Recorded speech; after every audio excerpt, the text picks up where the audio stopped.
Notre nation ne sera plus un Congo de la division, de la haine ou du tribalisme. OVD a les caca à chaque instant pour vérifier comment est-ce que nous allons salir. Vous êtes en direct sur DRC Info Télévision, messieurs, dames, bienvenue et tout de suite les sommaires. La pluie qui s'est abattue la nuit des dimanche à lundi a détruit le podium du stade des Martyrs devant accueillir le pape sur C. Le vice-premier ministre en charge de l'Intérieur, Daniel Asilo, s'est rendu sur les lieux. Question pour lui de se rassurer sur la qualité des travaux qui sont faits.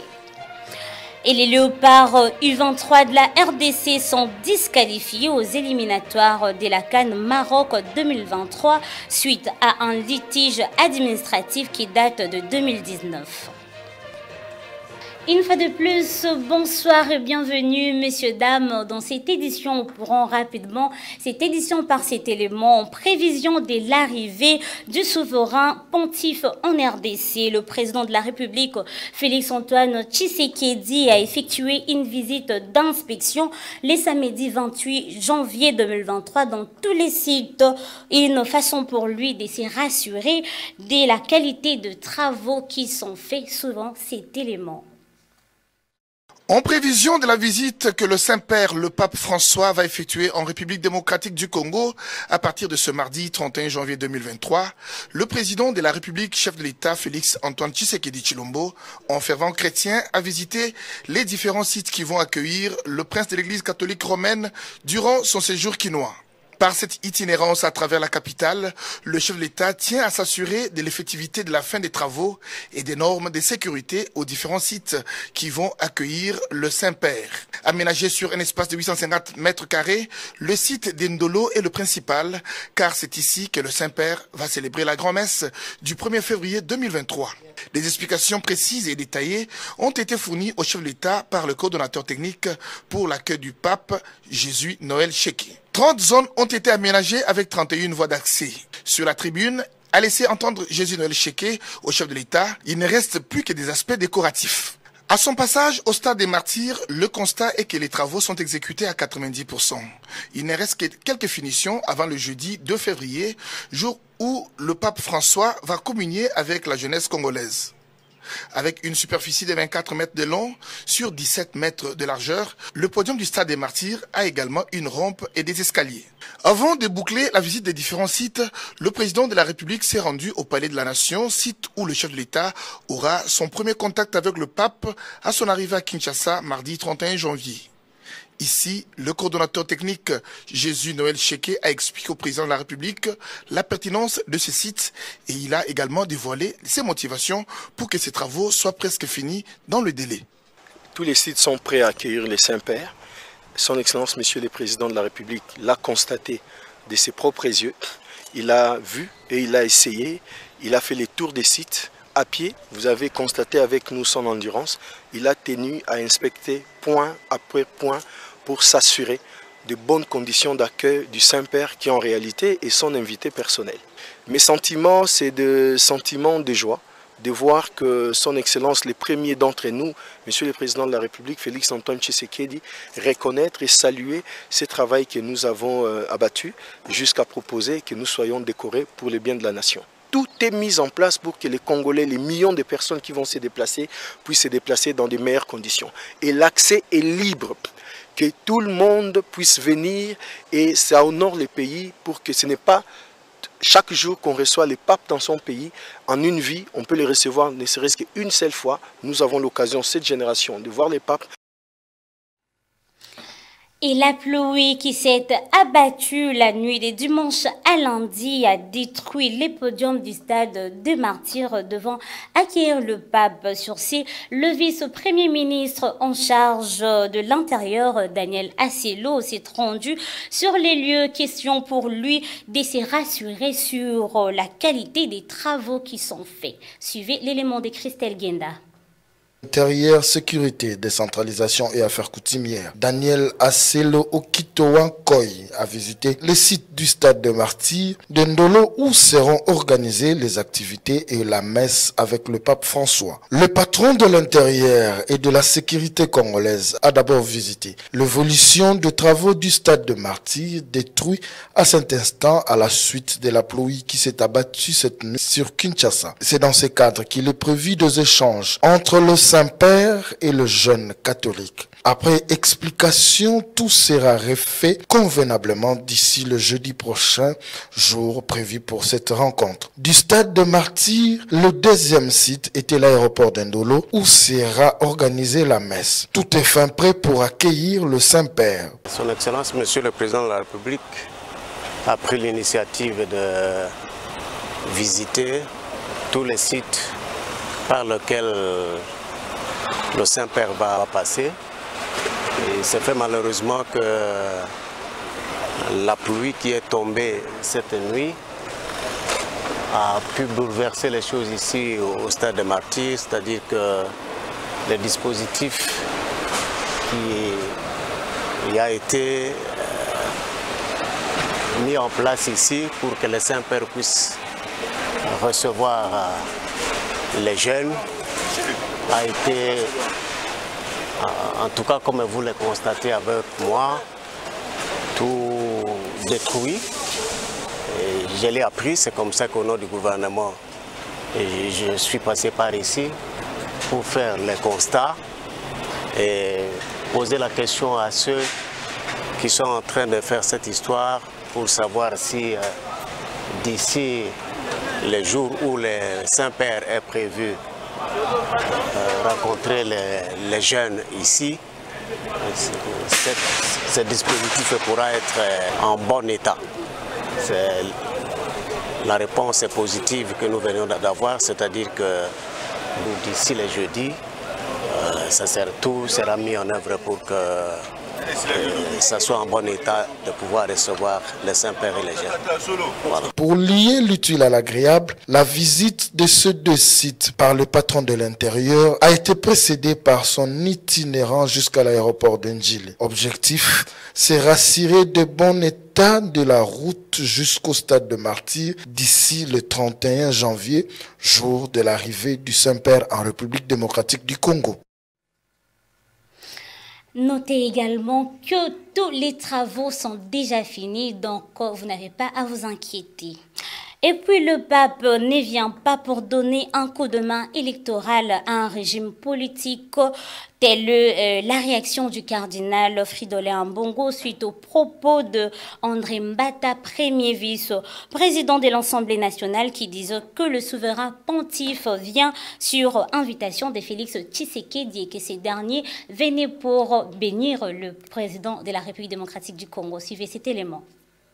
Le cardinal Fridolin Ambongo a affirmé que la visite du pape François en République démocratique du Congo n'a rien à voir avec le pouvoir en place, contrairement à ce qu'avait dit André Mbata, premier vice-président de l'Assemblée nationale et haut cadre de l'Union pour la démocratie et le progrès social, UDPS, pour qui il a fallu attendre l'arrivée au pouvoir de Félix Tshisekedi pour que le pape finalement arrive au Congo-Kinshasa et d'ajouter, le pape François arrive en RDC pour bénir le chef de l'État et pour son second mandat. La réplique de l'Église catholique locale n'a pas tardé. Dans un échange avec les journalistes sur Twitter, Fridolin Ambongo, archevêque métropolitain de Kinshasa, précise que le pape ne vient pas pour donner un coup de main électoral à un régime politique. Les politiques cherchent à tirer les bénéfices de cette visite, a-t-il ajouté. Pour rappel, le pape François arrive en RDC ce mardi 31 janvier et dira une messe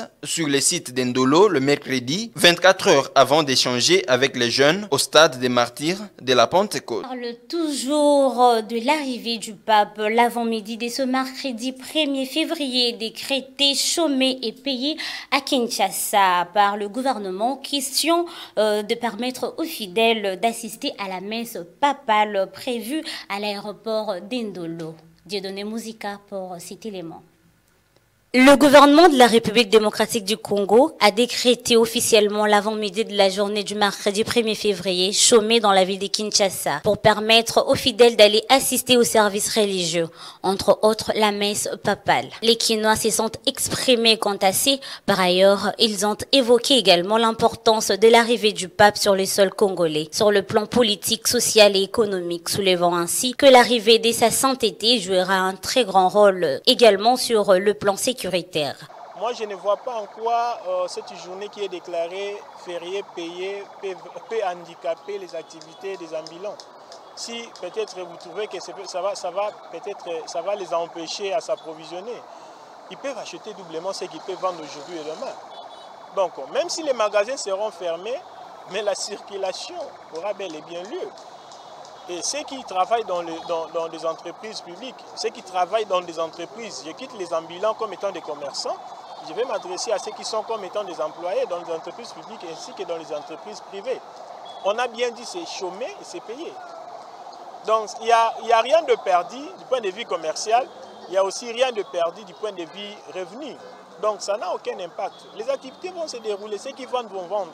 Mais seulement que des grandes activités telles que les boutiques, les gens qui travaillent dans la fonction publique ne vont pas aller au travail, mais ils seront rémunérés à la fin du mois par rapport à cette journée.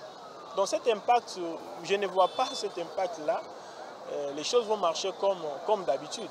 Impact, il n'y a pas sur le plan politique. C'est important. Pourquoi? Parce que Miss Nabiso Nyonso, Makanisi Nabiso, Souci Nabiso, ils ont braqué sur guerre les Canada. Na est. Alors arrivé à papa za mutu mukete.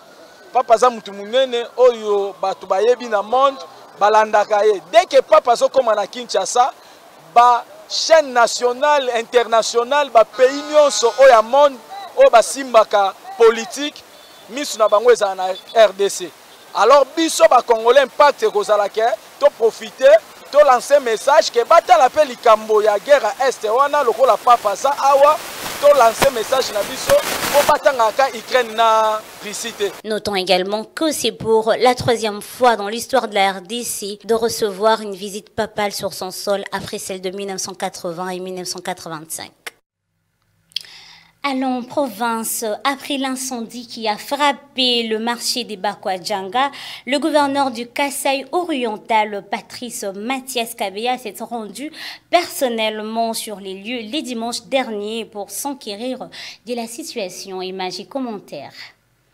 Pour palper du doigt les dégâts causés par l'incendie qui a dévasté le grand marché de Bakwadjanga, le gouverneur Patrick Mathias Kabeya Machi Abidi s'est rendu personnellement sur le lieu du drame ce dimanche 29 janvier 2023. Stands, étalages, dépôts de commerçants et de locaux ont été décimés par le feu. Sur instruction du gouverneur, le service spécialisé se sont mis à pied d'œuvre pour évaluer les dégâts causés par ce malheureux drame. Patrick Mathias a visité les rayons du marché touchés par l'incendie tôt le matin. L'autorité provinciale a instruit les différents services pour identifier les causes de l'incendie et d'établir les responsabilités. Le chef de l'exécutif a compati avec le sinistré comme il a indiqué dans son communiqué officiel en ces termes. Cette situation est tellement dramatique qu'elle entame le secteur privé de l'économie de la province déjà fragile avec tous les dégâts collatéraux que cet incident a causés. Je réitère mes sentiments de compassion à tous et à chacun touché de l'une ou de l'autre façon par ces drames qui viennent de remuer le mauvais souvenir et d'autres fâcheux événements de ce genre déjà connus dans notre province. Et je rassure à tous de la proximité de notre gouvernement. Après sa visite, le gouverneur de province a convoqué en toute urgence le conseil de sécurité élargi pour prendre des mesures face à cette situation.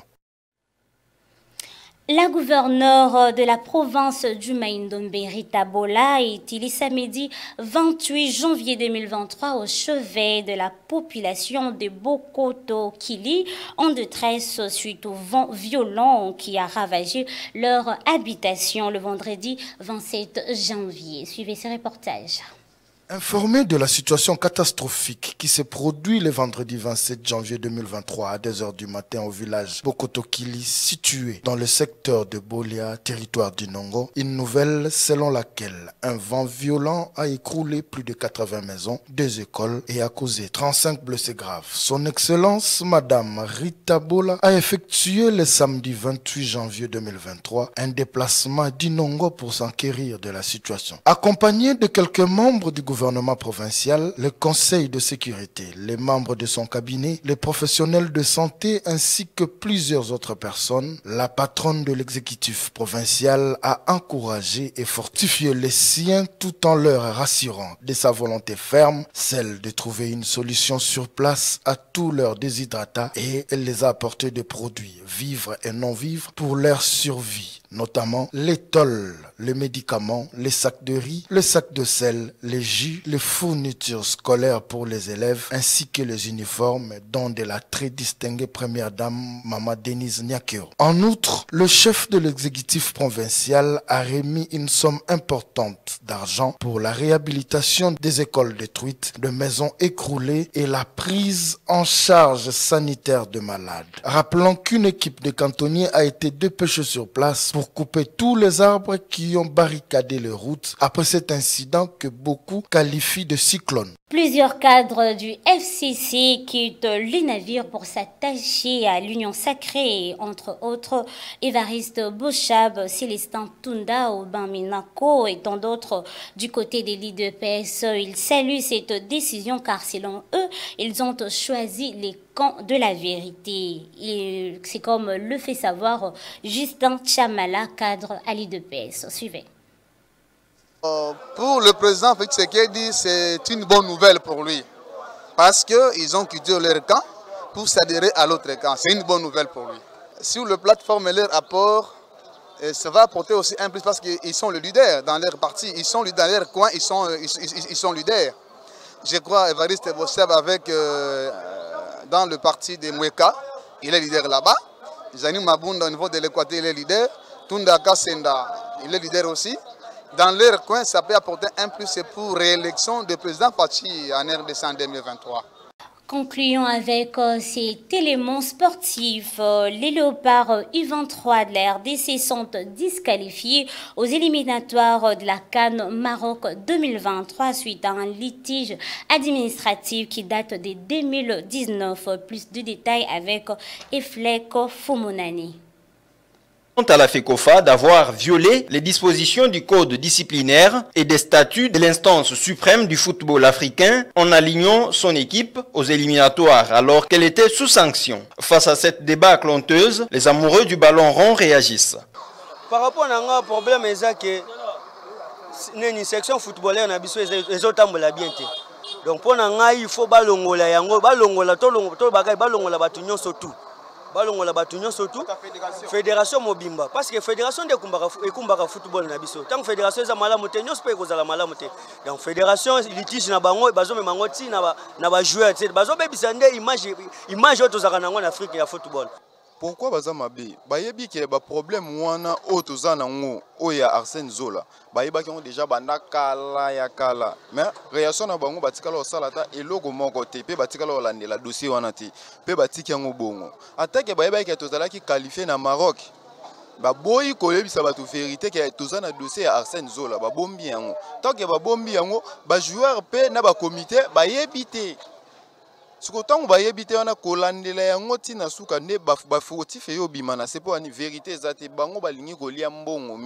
Rappelons qu'en date du 24 avril 2019, le jury disciplinaire de la CAF avait sanctionné la FECOFA en disqualifiant les léopards de moins de 23 ans de la RDC, de la CAN, Égypte 2019, pour avoir aligné un joueur plus âgé en la personne d'Arsène Zola, après avoir arraché la qualification sur les terrains face aux Lions de l'Atlas du Maroc. Par cet acte, le Congo-Kinshasa devrait être suspendu pour 2 éditions de 2019 et 2023. C'est la fin de cette édition, mais avant de se quitter, prenons rapidement les rappels des titres. La pluie qui s'est abattue la nuit des dimanche à lundi a détruit les podiums du stade des Martyrs devant accueillir le pape sur C. Le vice-premier ministre en charge de l'Intérieur, Daniel Acielo, s'est rendu sur les lieux. Question pour lui de s'y rassurer sur la qualité des travaux qui sont faits. Et les Léopards U23 de la RDC sont disqualifiés aux éliminatoires de la CAN Maroc 2023 suite à un litige administratif qui date de 2019. Merci de nous avoir suivis. Restez toujours connectés sur DRC Info Télévision. N'oubliez pas de vous abonner ainsi que d'activer la cloche de notification pour ne rien rater. D'ici là, portez-vous bien.